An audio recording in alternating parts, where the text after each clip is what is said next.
Good. How are you, Steve? Doing well, thank you. Hello, everybody. Hey Hi, there. Daryl. How's your moving going, Daryl? Pretty much as expected. It's just kind of whipping into a crazed frenzy. Okay. I might be dropping out of the call because someone's coming over to pick up a huge butterfly collection that I'm storing for someone else. Of course, that sounds like something that you would say. A huge butterfly collection that you're storing for someone else. Sounds very Hannibal Lecter-y. Clarice, come see my butterflies.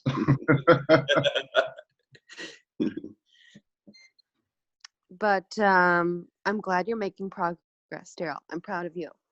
Thanks, Nora. Mm-hmm.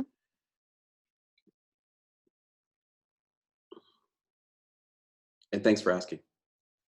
Of course. Good morning, everyone. Good Hi, morning. Fabian. Hey there. How's it going? Going good. What's the news? We were just talking about Daryl's butterfly collection that he's storing for someone else. All right. That's what we've got so far. And he's moving. Yes. But I have been, well, actually, I have a little bit of news. I've been doing some shows with a fantastic kind of R&B type artist called Jameson, who spells his name J-M-S-N. Okay. And I know Jameson. Yeah. Oh, cool. There's a song of his that I absolutely love. Oh, cool. And I'll tell you what that is. Okay. Yeah, I'm looking at my Spotify. Yeah, one of his jams is just, it hits really hard. Cool. Yeah, great. Yeah, so we've been doing some shows. We're like making some stuff happen. I've did all the strings on his last 3 records. So we're doing some stuff the last few weeks. So that's been really fun. Sweet. And has he been playing in LA? Yeah, it's been kind of like a secret thing because we're taping it and doing some other stuff. It's not just really a show. It's like one of those things where you do it, but you're also making other content out of it, like live content. Slide is the song. That's my favorite song of the repertoire that I've heard. Listen to the album. I just pasted a link. Yeah, that's a good song. Yes. Cool. Daryl's butterfly pickup is Let me know if you guys are playing out, and I'll come out if it's yeah, I've been wanting to see him perform. He's on my list. Yeah, he's quite amazing live, and we have a show on the 20th, which I think is sold out, but I can ask about the guest list, so I will let you know. Sweet, thank you. Where's that happening? Yeah. Just the TG. It's usually he plays at like the El Rey and like, bigger places, but because he wanted to do a live taping and, film it and do something much smaller, he wanted to make the noise reduction really small. Right. So he wanted to do like a really small place and where the cameras could be like right there. All right. Good. So he's doing it at the TG, which is only holds like 40 people, but usually he plays to like 1,000-person venues. Right. So it's a pretty interesting situation. People are like, is this the right place? It's like, is this happening? And we're like, yep, it's happening. Very good. Hey, Nora, are you on any of these tracks of his? Yeah, I mean, I've done his last 3 records. So Velvet and that red one, and then the orange one called It Is. So basically any songs that have strings, it's me. Probably one of the most prominent things that I'm on that has a lot of strings is a song of his called Power, but like a lot of his songs have strings. So, you know, like a lot of them do. I'm So, just looking you know, at Spotify. That I'll be sure to listen. yeah. I mean, you know, they're kind of in like in a background role. There's also another one. There's another song called Where Do You Go? I'm on that one. There's another song called I mean, yeah, I'm on a lot of his stuff. So there you Power go. recorded live in North Hollywood. I'm not on that. Oh, you're not on I'm that not one. on Okay. That is a live record that was done before I met him. So I'm on like the albums. That's like a live video DVD kind of Cool. thing. So oh, there's another song, Most of All. I'm on that one. I'm also in the music video for that. Oh, Anyway, there you go. So there's some happy music that will make you happy. excellent. So yeah, it's really interesting these days. People are really, the fans really want content, like a lot of content, and they're really wanting like full DVDs now, like really quickly. Like I've noticed a lot of the Gaga fans, because I follow them pretty closely because they're really interesting. They are all like, where's the DVD from Vegas? They're like dying for that. And I also think it's really interesting how the aesthetic is changing between people making like full blown, you know, high budget music videos. Like now, you know, that Hosier video of him just singing in the subway. Fabian, I'm sure you know Yeah, I what I'm know Hozier talking very about. well. Yep. That video like got more views than like his other videos. So many more views than his other videos. And it's just him singing in the subway, like after one of his own shows or something like that. And I think it's so interesting that, you know, the world of content is changing so much. And anyway, the world is changing. Indeed it is. So there you go.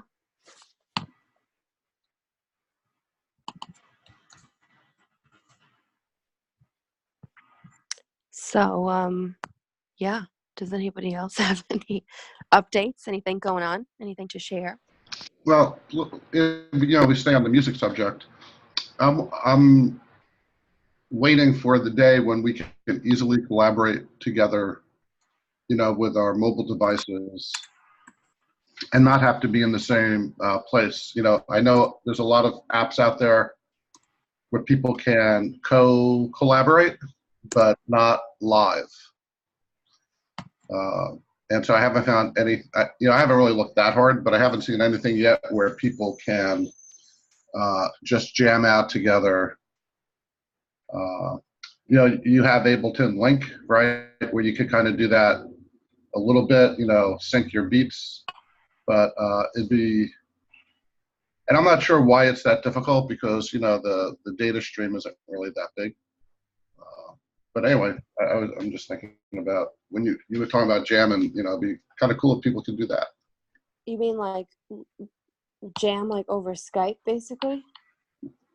Well, Skype would slow it down, but something similar to that.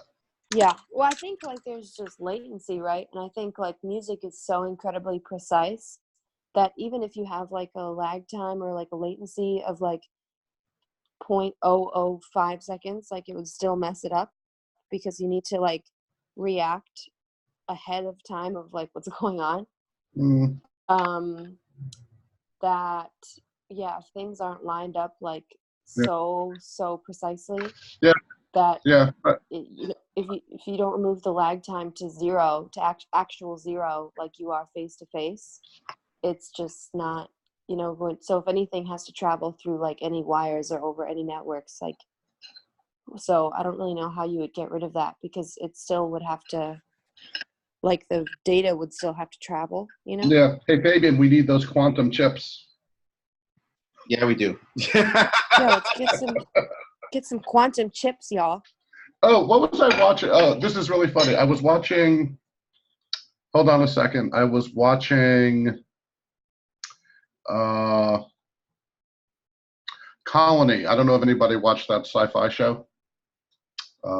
Anyway, they opened one of the episodes with a silent disco. It was pretty funny.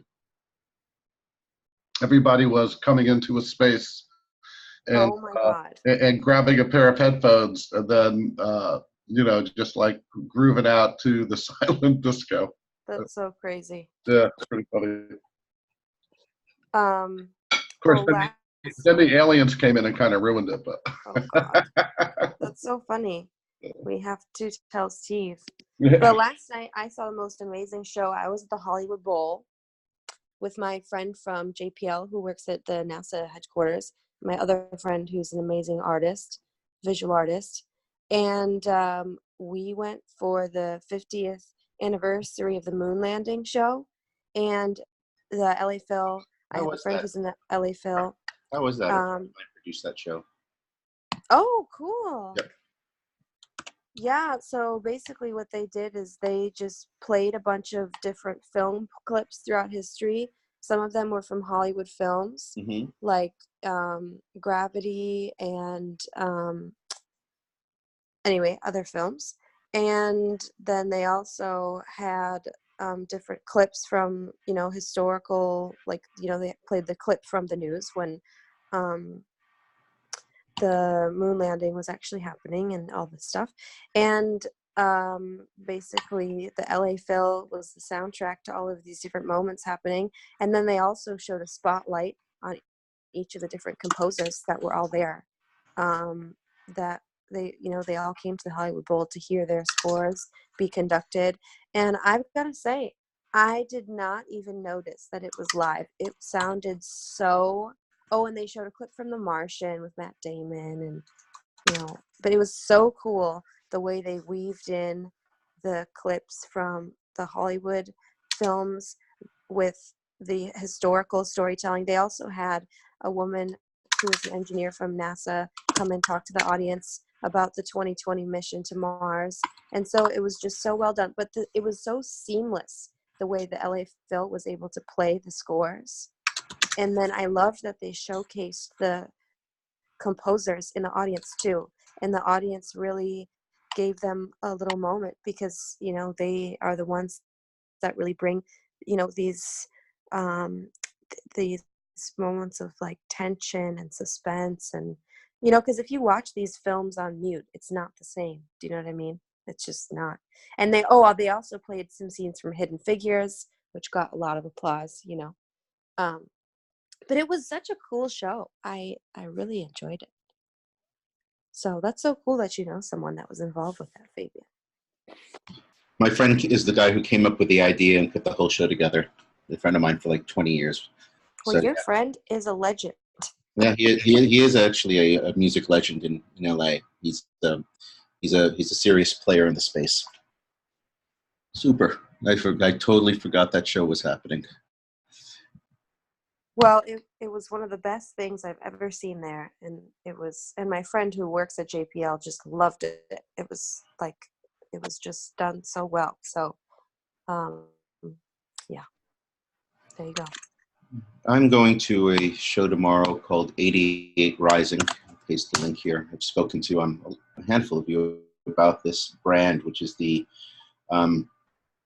probably one of the largest East Asian record labels and lifestyle brands that's out there. And they have a festival happening tomorrow in LA. So they've sold it out, I believe. 10,000 tickets have moved for the show. And it's all artists from Japan, China, Korea, and Indonesia, and that entire region. That's my next live happening. You realize today is the 50-year anniversary of Woodstock, the festival that did not get to make a comeback. Or did anyone ever keep track of the story that was happening with them? Right. So they were trying to put it on, right? And then Yep. there was a snafu. People kept pulling out of it. Jay-Z was supposed to perform. Is that right? Well, Jay-Z was contracted, but the reality of what happened was that they were supposed to deliver their plans to the municipality of Saugerties, where the festival was going to take place, and they delivered those documents. They didn't deliver it on the due date, and that was the beginning of the end for them, because ultimately they were denied.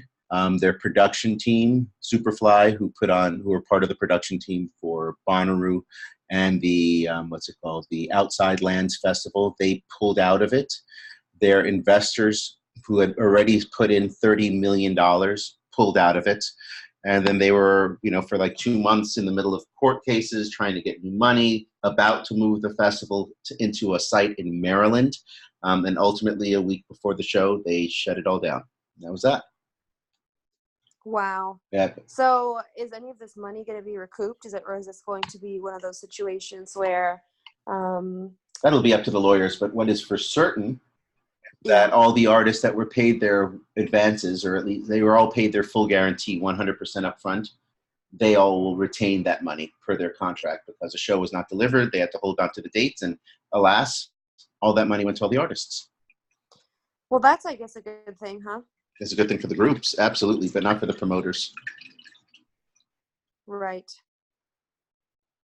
Yeah. I mean, that's such a crazy thing. I mean, it's so sad. I mean, people always say that, generations get the things that they deserve. And I don't know if this is a case of that, but Yeah. it's really unfortunate. Business. And some people, and in the festival business, there's just a lot of I's to dot and T's to cross. So basically, it's like come down to like a big clerical mess up. Yep. That's so stupid. It's amazing. It's amazing. Yeah, it is.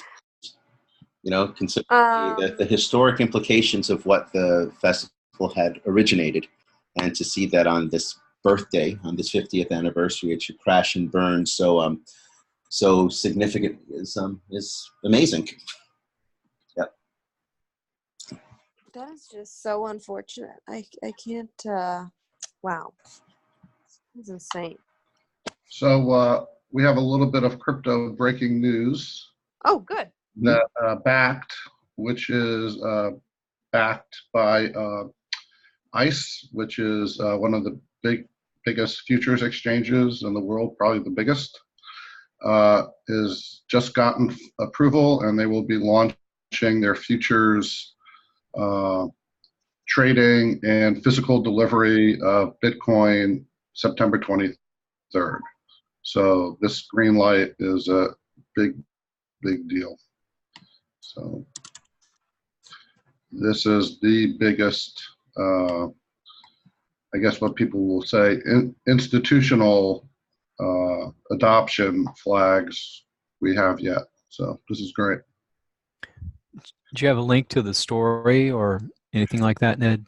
It's on my iPad, and so if you, it's on Medium. I guess if you just Google "clear to launch backed," which is BAKKT, I'm sure you can get right to it. I can find it on Medium and post a link. Yeah, unfortunately, I have to run Discord on my iPad, not on my computer.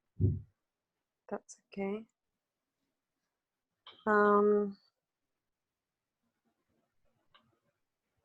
But that's good news. Yeah.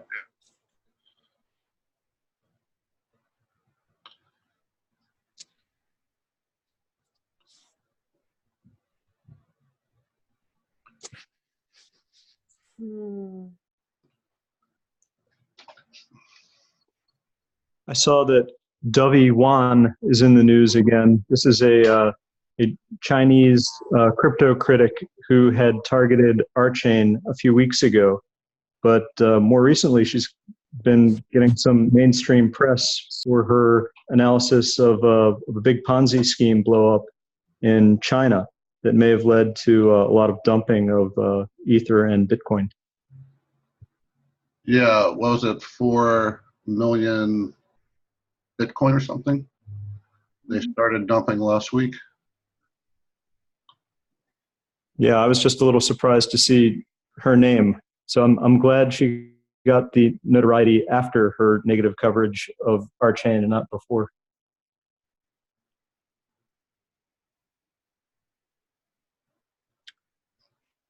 But I think her misperceptions about RChain were corrected. I think the Chinese community contacted her and let her know that RChain was not a scam like she had been saying.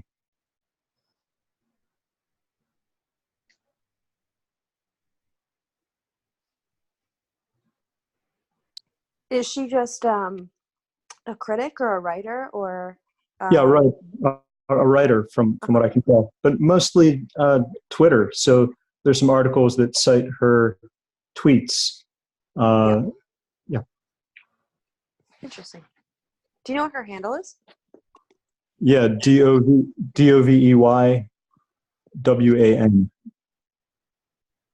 Oh, Dovey1. Yeah. Interesting. Oh, it looks like she founded a company. Primitive Crypto.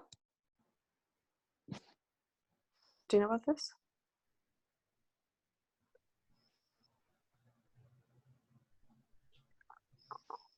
No, Is that not a really. I've just seen her name in the headlines lately. Interesting. It says here that she's a founding partner of a company called Primitive Crypto, which is a global crypto asset holding company. It's a little bit vague. Doesn't seem to have much activity, but that could also be that it's just gotten started, or I'm not sure. But interesting. Okay. But she spoke well on behalf of RChain. Well, she was critical of RChain, and then the Chinese community came in and corrected her. I'm looking at a post from AddictB, who's one of our very active Chinese members. Right. So they wrote an article actually to refute her a bit. Oh, wow. That's awesome.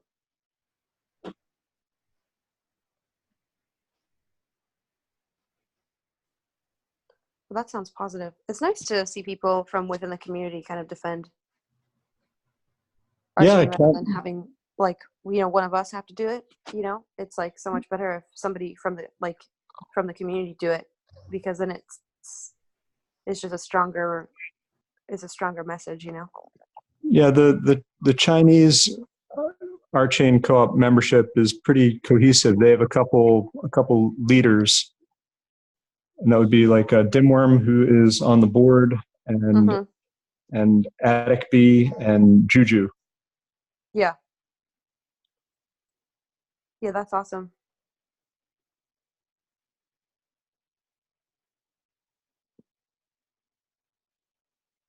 Is there any talk about restarting any of the RChain Asia stuff, seeing as all of this activity with the Chinese community seems to be picking up so well, and they are advocating so vocally for so much progress and all of that?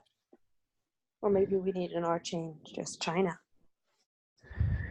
Actually, speaking to that, I know Will in China, he's reached out to Jim Whitescarver to use Jim's Zoom room to host weekly node testing sessions for the Chinese community. So I touched. Jim had mentioned that a week or two ago. I touched base with him the other day, and it's supposed to happen, but they don't have any dates yet. But I used to attend some of the RChain Asia Zoom room sessions earlier in the year, back when Jonathan was hosting everything, and those were really interesting to kind of see all the work and development that was going over happening in especially South Korea. The South Korea is just taking a hold of blockchain technology, but now that Jonathan's gone, and the lady in South Korea that he was working with, they were working more on business development. So other than that, it's more dApp development and maybe R node testing. So I thought about reaching out to the Chinese community, or actually I have kind of through Discord, just kind of getting a sense of where things are at, what's going on. But now that we're at in testnet 2, it's maybe more timely to kind of connect with them to see what's going on, because I think it's, they're, even they're Chinese. I don't want them to feel like they're a separate community. It's we're all one big community. It's all inclusive. Certainly the language is going to be a barrier, but there's you kind of work with that. It's given that they're speaking Chinese, and there's a few of them that speak English, but it's broken English, and communication is going to be a challenge. But for them to know what's going on and be updated about like, for instance, the sandbox, and how to connect with that, and what's all going on, and how to get support, those types of things we could probably work on, making the communities are on the same page. So I've been kind of working through this in my mind as far as how to go about it. So but I think the Discord channel is certainly a place for that to happen. But the other thing is, they, being Chinese, you read Chinese, and maybe you don't read English. So I'm trying. I put in what I want to say in English, put it in Google Translate, get the Chinese characters, and I put them both in the Discord just in case. So just to be inclusive. So maybe if someone can't read English, they can read Chinese, and it's probably not exactly what it means. The Chinese characters isn't exactly what it means in English, but they can kind of get a sense. So, but I think now that we're in testnet 2, things will maybe start picking up, and so those are my thoughts on that. Yeah, have they been just translating things for themselves, like within their own community, or oh, I see. Christian just said the Chinese do not use Discord. So yeah, so there's a lot of logistics involved with integrating the Chinese community. One yeah, I is imagine there's a so. lot of censorship, so they can't use a lot of the outlets that we normally use to communicate. It is the language, it's the hours of operation. Right. Trying to support the Chinese community because of the hours has felled more than one co-op member. It's a brutal schedule for somebody who's not actually there in that time zone. Right, but I imagine. There's a lot of issues, and but they're self-organizing and they're driving it forward a lot on their own, and that's encouraging. That is super encouraging. I also find it really interesting that because their government is more engaged in censorship than ours is for now. I think it's really interesting that they seem to be probably more incentivized to, at least in a possibly more political way, in a more urgent way, to make blockchain more successful there, because they probably want to be able to use more tools of communication and more tools of decentralized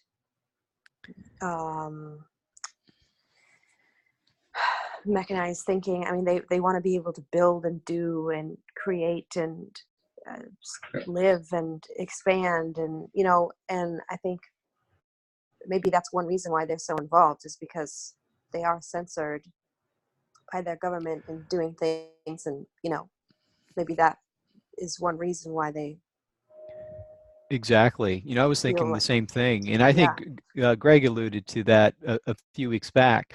We're kind of living in the United States in a democracy with all the freedoms that we have. We almost take it for granted, but in China, it's a different reality, and it's unless you're there, you don't get a sense of what exactly life is like. So they have a different motivating factor to to be engaged with these new technologies and innovations, blockchain and so forth. So, I mean, with all their interest in financial investment, they're kind of leading in a sense, and that motivation is unfortunately out of sort of a necessity as far as what their conditions on the ground are. So, but hey, it's the promise of blockchain and innovation. Ultimately, in time coming, may serve them well in some form, and that's what their hopes and aspirations are, I think. So. Right. That's what's exciting about technology in the future. It's unknown. No one has that crystal ball, but you press forward and hope for the best. And it's an exciting story to kind of see the Chinese engaged and why they're engaged and all of what's going on So there. I would say, that's all great. I tend to be a little more, so to me, everything you just said, I'm thinking, well, then why would the Chinese government, which does have such a stranglehold on communications, allow this to happen? Right? So is there, and I'm just saying, I don't know anything. I'm just saying, is there something we actually need to be careful about? I think you overestimate our visibility. Right now, we're flying under the radar of a lot. Perhaps, but there's a lot of money, Greg, coming in. I'm just saying, right? Nobody knows. Nobody knows motivation. Nobody knows anything, right? And this is kind of one of the big mysteries of the whole crypto industry in China. If the government is so against it and the government has such a tight control on communications, they're the first government implementing, societal level facial recognition and AI to track people, right? It's interesting. That's all I'm saying. There could be a lot of things going under the radar here that we're just not privy to. Yeah, and it could also be that the Chinese government has taken an interest in our chain, and Addict and Juju and Dimworm are all Chinese government agents as well. There's lots of different possibilities. I guess I don't understand. I don't understand your point, Ned. Can you clarify your point? Because as far as I understand it, the Chinese have done a lot to thwart the industry, especially shutting down ICOs, shutting down Ponzi schemes, going after miners. There was a government report this year that the Chinese government is planning to phase out Bitcoin mining in the country itself because of the energy concerns. So I don't really understand your point. I mean, they're not arresting people in the street for using Bitcoin, right? Like, they're not going to that level. But I guess I don't understand your point. My point is simply okay. So there's a lot of things in what you just said. And first, I have to debunk the whole thing about the energy waste on Bitcoin mining, because over 70% of Bitcoin mining is done with renewable energy sources. So I just have to say that. So that's one thing. But China is arresting people, right? And I am just wondering why some things seem to have a red light and some things seem to have a no light, where they're not taking interest. And is there, like their interest in our chain, I don't know. I'm just saying it's curious to me. If they're so anti-crypto and they're so anti-freedom, why do they allow certain of their citizens to move forward with a project like our chain? And I'm sure other crypto projects as well. So at the societal level, I can say, having been to Shanghai recently, that on the street it's not anti-crypto. There's a blockchain center in Shanghai, and a lot of the Shanghai universities are committing significant resources to blockchain engagement and development. So it's not that at the government level that it's completely anti-crypto. It's more that there's a desire to control the crypto.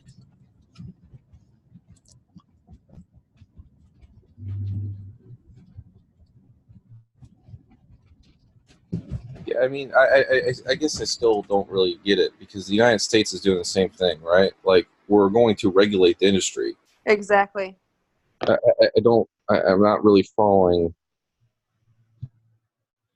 Well, I see what Ned's saying, but also, like, you know, when I just explain like the basics of blockchain to like any of my regular, you know, musician friends or other friends, they're always like, well, you know, if this is going to upset a bunch of, you know, legacy industries like banks and governments and all this stuff, then why would, you know, Chase Bank or IBM invest in it? And I'm like, well, of course, if they're leaning into the future, then they're going to want to figure out how they can benefit from this stuff because they can see that a wave is coming, like a huge shift is coming.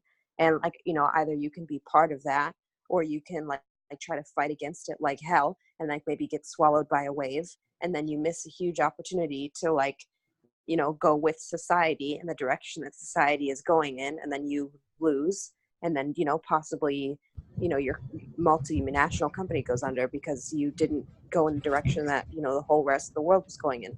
So it's Yeah, just I mean, hard. yeah, that to an analogy to amplify your point, Nora. Sorry to interrupt, but just That's to fine. amplify your point is if you look at the telecommunications companies and the development of the internet around the early 2000s, they could already see the writing on the wall. They knew there was going to be just internet-based person-to-person calling, and if they didn't change their business model and significantly change their business model, they were going to lose giant portions of their income streams. But you know, they were able to see the writing on the wall and shift, so that their service offerings were integrated and a part of the internet, as opposed to at odds with internet culture, which was, you know, where most businesses and most consumers were shifting their business. So it's a similar thing with blockchain. Blockchain, you know, despite all of the challenges of the blockchain is not going to go away. There may be ups and downs, but at the end of the day, the technology is here and it will improve, and it will change the way finance happens and compute happens, and so the banks are very much aware of this. You know, if you talk to J.P. Morgan or Santander or any of the Bank of New York, all of them are engaged very heavily in blockchain projects. The the likelihood, however, that the community that spawned blockchain, which was really about, you know, decentralization, will use their offerings is very small. But the banks will certainly gobble up any technology that they can. The insurance companies will gobble up any technology that they can that will make their business, you know, more viable and fit in with the landscape of the future.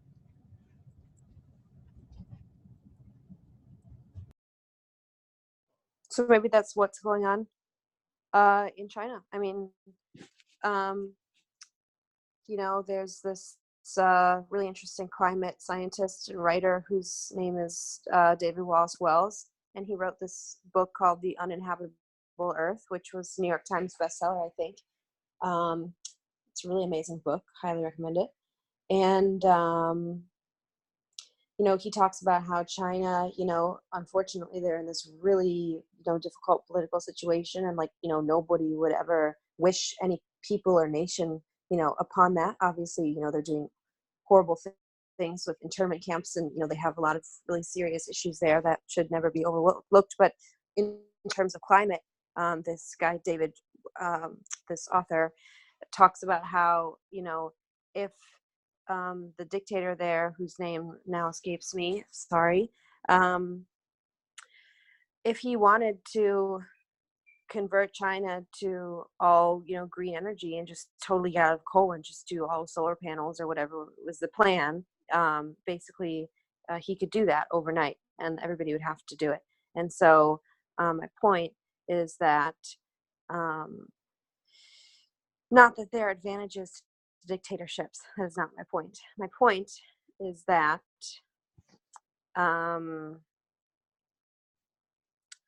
sometimes there are different ways to look at different things, and maybe there are certain aspects of blockchain technology that are attractive to even a government that engages in censorship, and maybe they're trying to figure out how they can use it to their advantage, and maybe that's why they haven't clamped down on everybody yet. That's my point. You're saying that China has great coordination capacity.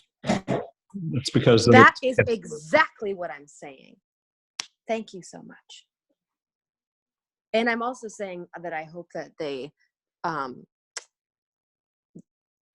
deploy a lot of solar panels. That's also what I'm saying. But that's a pipe dream. So. And I also hope that they don't have a dictatorship forever. Also that. Yeah. One dictator is the age-old political debate, right? The Machiavellian theory of benevolent dictatorship. So it's not a new, right? It's not a new argument. Right. China has another problem, which is they have to keep people employed, which is kind of one of the reasons they haven't gone whole hog into AI. They have a huge workforce that they must keep employed. Here in the West, we tend not to think about things like that. Although, oh my God, what's that guy who's running? Andrew Yang. Yeah, Yang. I like his Yang Gang. Yeah, I mean, and he's not the only one. Because what are we going to do with all these people who forget about retraining? There's just no jobs for them to do, right? So. Anyway, we're talking interesting. 40% of the workforce out of jobs in a decade. Well, his idea is basically to pay people for work at home and to basically redefine what it means to work, which is really interesting. And I think. Well, he's also talking about a stipend, right? $11,000 a year as just a stipend. A freedom dividend. Yeah. Okay. There you go. Freedom dividend. Not a very, very interesting idea, and I think others are maybe starting, that conversation. But it's 40%, and a lot of it is men, and it's a lot of driving, right? If we get the self-driving, not just cars but trucks, which what's a Miller? Or one of the Anheuser-Busch in Colorado is now delivering beer with trucks, these big 18-wheelers that are, self-driving. There's a lot of people, because driving is a big employment for people, especially for men. So what are they going to do if there's not that job?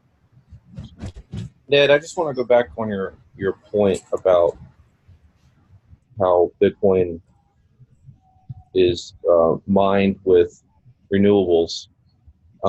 Here's a link to Nature magazine where they're reporting that crypto mining consumed more energy than mineral mining to produce an equivalent market value.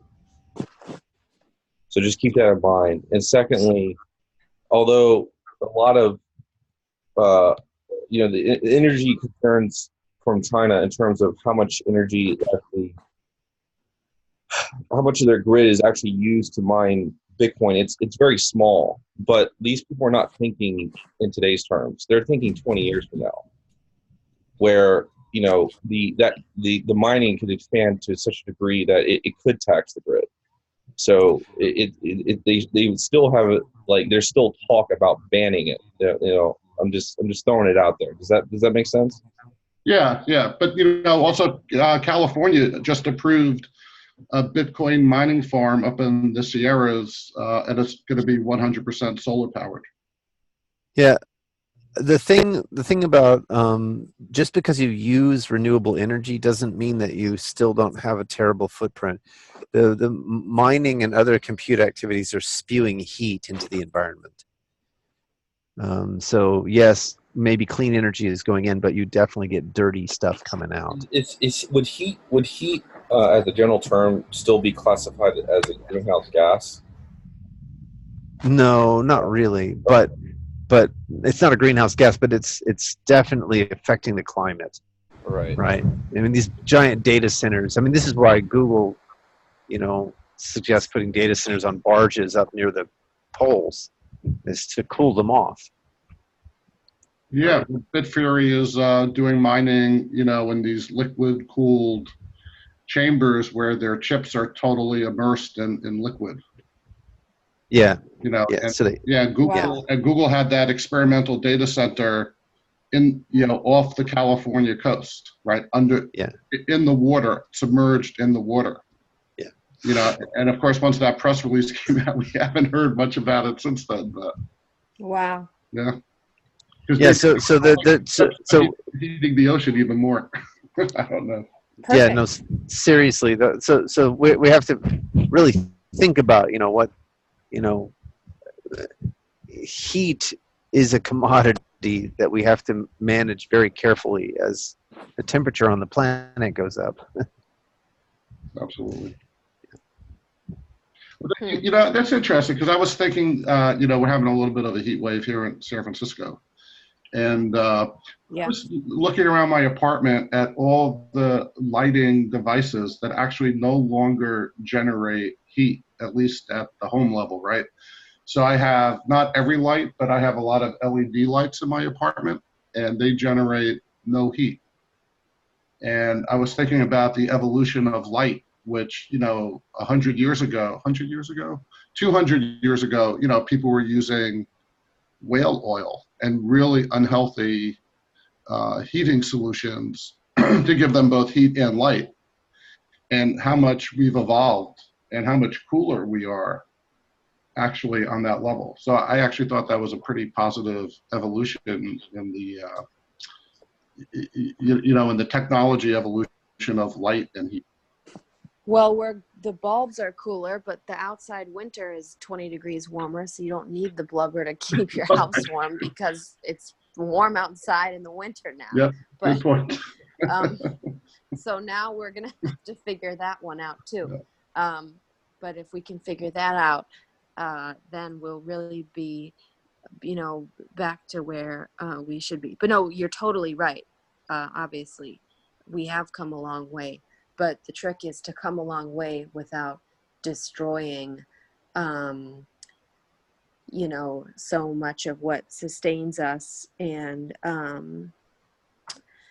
I think a really interesting fact also from this book, The Uninhabitable Earth, is about basically, we started talking about climate change. Well, I don't know. I wasn't around this time. My mom said that climate change started to get talked about in around the 70s, and then it kind of got kicked around. And then basically in the 90s, the mid 90s is, when things got really kind of very serious. And then basically that was kind of the halfway point of the destruction of the planet, which is the research done in this book. This guy is not a researcher, but he cites research by other people. So basically between the 70s and the 90s, we kind of did half the damage that we did totally to the planet. And then between the 90s and now, so basically like my generation, like between the time I was born and now, it's like we've basically doubled our damage to the planet in like my lifetime, just basically out of like sheer laziness, which is just such a crazy idea that like, 20 something years can go by and then you can just totally double how much, like deforestation and how much carbon goes in the atmosphere, how much extinction happens, all of that stuff, trash, all that stuff, just in such a short period of time after you already know what's going on. And I just think that's really wild. Yeah, I mean, hey, listen, it was Nixon who signed the EPA. So, Right. And like, Yeah, yeah, and people how can you take solar panels off of the White House? Was it Reagan who did that? Yeah, I don't remember that one. I mean, I Right, remember. Jimmy Carter put solar panels onto the White House, right? Yeah, And Reagan took them off. Is that right? I don't remember the details of that. Yeah. Well, this is the kind of stuff that my parents would like sit down and tell me like every day. They'd be like, Nora, you need to know these things. Have you watched that HBO show Years and Years? No. Oh, well, I would totally recommend it. It's Best show. Okay. It's the best new show. yeah, and one of the older women in the show says to the younger people who were, complaining about climate change and everything, and she just called them and said, "But it was your generation that accelerated it all and stood by while it all happened." Yeah. Well, and that could be true, but there's no real point in doing that because we can't go back in time. So what we have to do is, figure it out. But there's been something in the chat. Somebody wants to give a shout out here. Well, Yeah, I just want to one last thing, Nora, which is just so the wrong impression. Don't get the wrong impression. In the show, it's actually a call to action, not just saying good. go back to the past. It's actually a call to action. So anyway, that's it. I'll be quiet. No, that's good. I want to give a shout out to Eric on his great job on his Medium article on the distributed art object. So I read through it last night, and it was very helpful in getting my head around what a distributed art object is. And it was actually the one paragraph on, I think on, distributed storage, which kind of helped me put it together. So, and it essentially it's that art in the future could potentially just be that distributed instance of on the hard drives distributed around the world. So our notion of what art is, what that notion is, is changing, and then the article goes on to elaborate on that with now that this idea of a distributed art object exists. Now, what can we do with that? And that's where all of the neat things start to happen. So. Great job, Eric, and I'm looking forward to you kind of gave a teaser at the very bottom of some of your future articles that you plan to put out. So for me, this is kind of a new area. So picking up, understanding the vocabulary and the concepts. I'll know you've been kind of discussing it over the past few weeks. I had to kind of read through it, see it in writing, and look up certain words, which I thought I knew the meaning of, but really didn't. It's coming together for me. So thanks again. I wonder if Eric's on the call, but he might be away from his computer. But anyways, yeah, I posted the link in the chat. For anyone who's interested in reading through the article.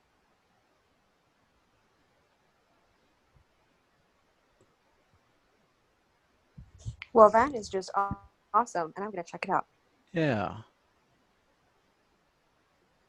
I just wanted to mention that if you're interested in that idea, you should definitely check out Plantoid. This is Primavera de Philippi's creation. And it's not just distributed, it's also evolutionary, which, careful, Fiber. And Greg, you said that was Plantoid? Plantoid, yeah. Careful, Fiber, careful. Sorry, Fiber is attacking another dog. I'm not really attacking, she just wants to play really badly. Plantoid is, so that would be more of an article. Okay, so here we go. I'm looking it up on the computer now. Yeah, Plantoid is really quite lovely because the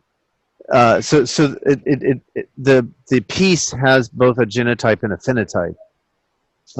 So the piece evolves, and the smart contract associated with the piece facilitates the evolution of the piece, right? So so you have an instance which is a sculpture, and then the community submits designs and votes on the replacement sculpture, and the voting includes the funding to build the next version of Plantoid. Oh, okay. Yeah, there's So quite, it's it's quite a bit. yeah, it's oh. Can she say hi? Because she's I'm sorry, I'm out here and so Fiber's found some friends. Apologies. Anyway, so yeah, and if one of the things I wasn't able to talk about with the piece, the musical instrument that I was talking about, where you zip together the pitch and duration, is that you can also unzip them, and so it has a genetic evolutionary component.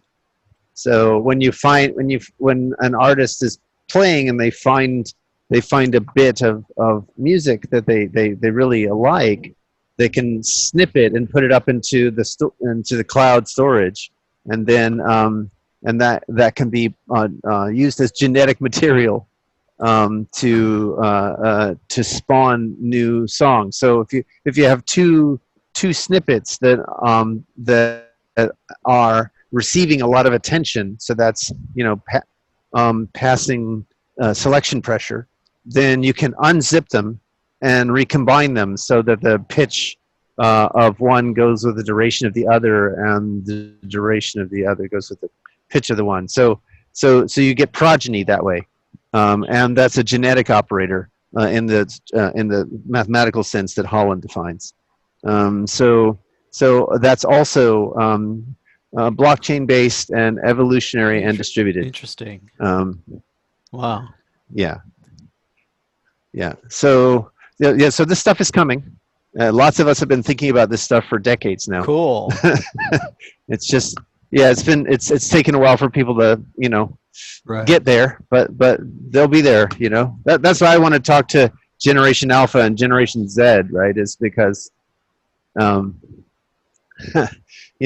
are the people that are really going to pick this up and run with it. Exactly. The new generation, they can pick this up.